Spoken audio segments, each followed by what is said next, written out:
When I came on deck the next morning, the island looked entirely different, a bit colorless and sad. The trees, which covered most of the surface, looked gray, with only streaks of yellow beach sand breaking up the dreariness. The three hills were oddly shaped spires of naked rock above the tall, dark pines and low trees. The spyglass towered about 400 feet above everything else, with sheer stone sides and a top that seemed flat enough to be a statue. Up until now, the men had worked willingly, but once we sighted the island, they lost all discipline. Island on one side and Skeleton Island on the other. The stagnant smell of sodden leaves and rotting tree trunks hung over everything. "I don't know about treasure," the doctor said to the squire and the captain as he sniffed the air, "but I'll bet there's fever here." "Coil the ropes," the captain ordered as the men scrambled back on deck. The men gave him hostile looks and angrily obeyed. "Resentment is spreading to the honest men, too," the doctor observed. "The entire crew is surly." "Mutiny hangs over us like a thundercloud," the squire whispered back. Long John, aware of the discontent, forced a smile onto his face and kept it there. He went about the ship setting a good example for the men, encouraging them to behave like real sailors. When the captain gave an order, Long John quickly got up with the cheeriest, "Aye, aye, sir." Later, when there was nothing else to do, he sang one song after another, as if to conceal the discontent of the men. "Silver's nervousness is the worst omen of the day," the doctor said. We met in the cabin together with Trelawney's men, Redruth, Hunter, and Joyce, who now knew about the pirates' plans. Smollett told us, "If I give the men another order, the whole ship will revolt. We've only one man to rely on now." "Who?" the squire asked. "Silver," the captain said. "He's as anxious as we are to keep this situation from exploding, because the time isn't right. Let's allow the men an afternoon ashore, and if they all go, we'll control the ship. If none go, we'll hold the cabin. If some go, you mark my words, sir, Silver will bring them aboard again as mild as lambs."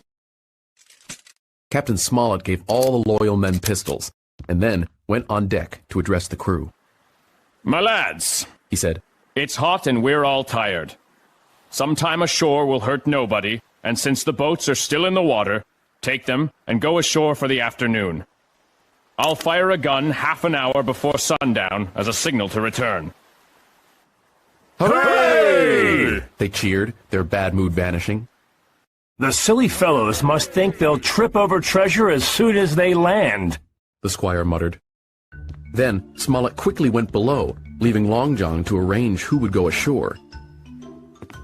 If the captain had remained on deck, he could no longer have pretended not to understand the situation, because it was plain that Long John was their real captain.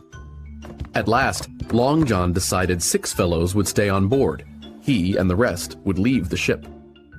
Right then, a crazy notion, perhaps the one that saved us, came into my head. If 6 pirates were left, I knew our party could not take over the ship. But since there were only 6, the cabin party had no need of my assistance, so I decided to go ashore.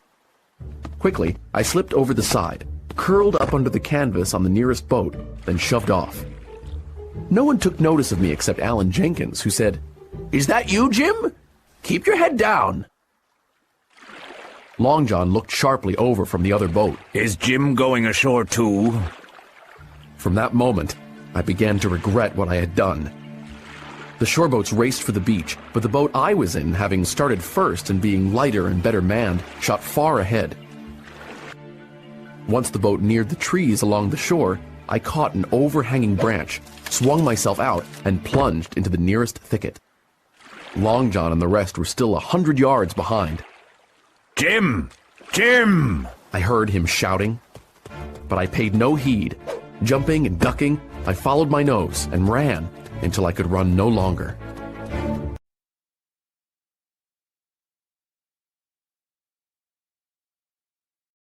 I was happy I'd managed to get away from Long John, so I began to enjoy exploring this strange island. I crossed a marshy area full of willows, cattails, and odd swamp trees, and came out near an open piece of rolling Some of my shipmates must be near. I thought, and I soon heard the distant, low tones of a human voice, and then another voice. They were growing louder. Scared, I crawled under cover of the nearest bush, moments before the speakers paused, and, I supposed, sat down. The birds grew quiet and settled again to their places in the swamp. I crawled steadily but slowly on all fours toward the speakers until, at last, I raised my head. I could see between the trees all the way down into a little green clearing beside the marsh. Long John Silver stood there with the sun beating down on him, conversing with another man. Tim Cooper, He said, it's because I like you that I'm warning you. Join us. Tim's face was red, and he spoke in a hoarse, shaky voice. Silver, He replied, you have a good reputation, and money too, which lots of sailors don't. So why are you going along with those swabs? I'd sooner die than turn against my captain. An honest man. I thought. Then, suddenly, from far out in the marsh, a cry of anger rang out. Could that be another man who didn't want to join the pirates? The cry, however, was followed by a long, horrible scream and the boom of a gunshot. The sound echoed against the rocks of Spyglass Hill. The whole marsh of birds rose again, darkening the sky. Then, the air became silent, except for the rustle of the birds. Tim jumped at the sound, but Long John didn't even blink. He stood where he was, resting lightly on his crutch, looking like a snake about to strike. John, Tim said, stretching out his hand. please don't do this. Don't touch me. Roared Long John, leaping back with the speed of a trained gymnast. All right, I won't touch you. Tim said. But just tell me, what was all that screaming? That? Said Long John, smiling but warier than ever, his eyes like glass. Oh, I reckon that was Alan Jenkins. Alan! Cried Tim. Rest his soul, he was a true seaman. As for you, Long John Silver, you're no mate of mine. If I die like a dog, I'll die doing the right thing. You've killed Alan, have you? Kill me too, if you can, but I won't join you. Then, the brave fellow turned his back and started walking toward the beach, but he did not go far. With a cry, Long John seized a broken tree branch to steady himself, and then hurled his crutch like a missile at poor Tim Cooper's back. It struck him, point first, with stunning violence right between the shoulders. Tim's hands flew up, and he gave a sort of gasp and fell. Long John, agile as a monkey even without a leg or crutch, was on him in a moment and stabbed Tim hard in the back twice with his knife. I could hear Long John panting as he struck the blows, and I must have fainted, because the whole world swam away from me in a whirling mist. Long John, the birds, and the tall Spyglass hilltops spun around and around. When I recovered, the monster had his crutch under his arm and his hat on his head. The murderer wiped his blood-stained knife on a tall wisp of grass beside Tim's motionless body. I couldn't believe I'd just witnessed a human life cruelly cut short. Then Long John blew a whistle, and several blasts rang far across the heated air. I was afraid, knowing more men would come at his signal. I've got to get out of here. I thought. 2 honest men are dead. I might be next. Immediately, I crawled back to the thicket with all the speed and silence I could manage, while Long John and his men shouted to one another. As soon as I got to the trees, I ran as I'd never run before. I didn't care which way I went, so long as it was away from...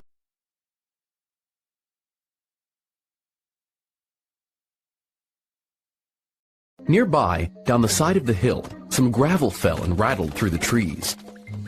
My eyes turned instinctively in that direction, and I saw a dark figure quickly leap behind the trunk of a large tree.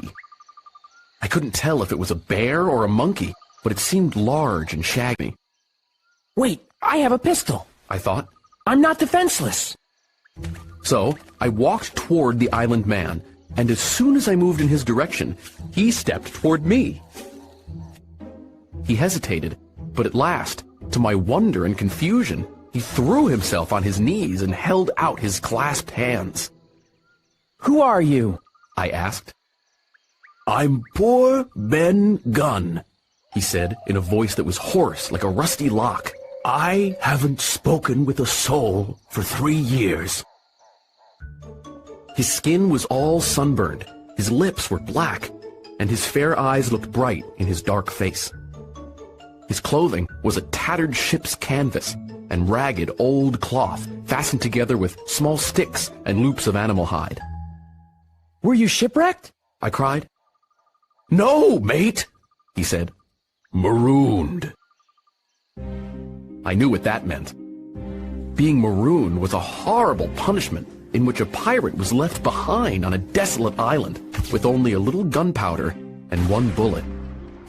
Marooned 3 years ago, Gunn went on. I've lived on goats, berries, and oysters, but my heart craves a civilized diet. You don't happen to have a piece of cheese? No? Well, many long nights I've dreamed of cheese, toasted mostly. If I ever get aboard again, I said. You shall have plenty of cheese. As we talked, he was feeling my jacket, smoothing my hands, and generally showing a childish pleasure in the presence of a fellow creature. I'm Jim, I said. Jim, Jim, he repeated, quite pleased.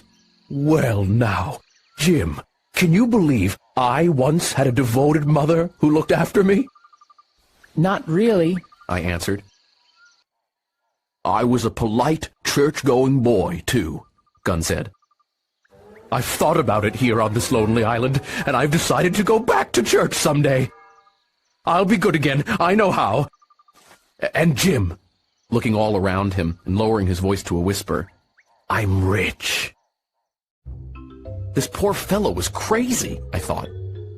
I must have looked unconvinced, for he repeated, Rich, rich, and I'll make you rich too, Jim. You'll be thankful you found me first. Suddenly, a shadow came over his face, and Gunn grabbed my arm and raised a forefinger threateningly at me. Tell the truth. Is that Flint's ship? He asked. Right then, I knew I'd found an ally. It's not Flint's ship. Flint is dead. But some of Flint's men are aboard, which is bad luck for the rest of us. Is there a man with 1 leg? He gasped. He's the cook and the ringleader. Gunn was still holding me by the wrist, and he squeezed hard. If you were sent by Long John Silver, he whispered, I'm as good as dead. I told him the whole story of our voyage and predicament, and when I was done, he patted me on the head. You're a good lad, Jim, said Gunn. You're all in a bad situation. Well, put your trust in me. Will your squire share Flint's treasure and give me passage home? Yes, I cried. we all plan to share, and besides, without the pirates, we'll need you to help sail the vessel home.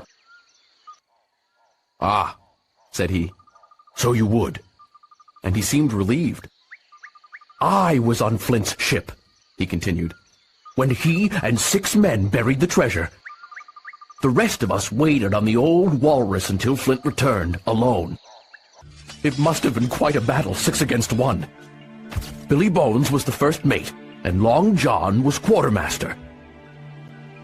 The men on board asked Flint where the treasure was, and he said, Go ashore if you like and stay there, but as for the ship, she'll hunt for more, by thunder. That's what he said. How were you marooned? I asked. Well, a few years later, I was on another ship, and we sighted this island. Boys, I said, Flint's treasure is here. Let's find it. For 12 days, we looked, but didn't find the treasure. And with each passing day, they got angrier at me. One morning, they just said, Here's a musket, spade, and pickaxe. Find Flint's money yourself. and the ship set sail without me. So, Kim, I've been here 3 years, and I haven't had a bite of decent food since. We need to get back on board the Hispaniola. I said. But how? I have a small boat I made, answered Gunn. I keep her under the White Rock. We can try to get to the ship after dark. Suddenly, the island echoed with cannon thunder, and Gunn and I ran toward the anchorage. We heard gunshots ring out next, and then, not a quarter of a mile away, was a startling sight. Fluttering above the woods was our country's flag, the Union Jack.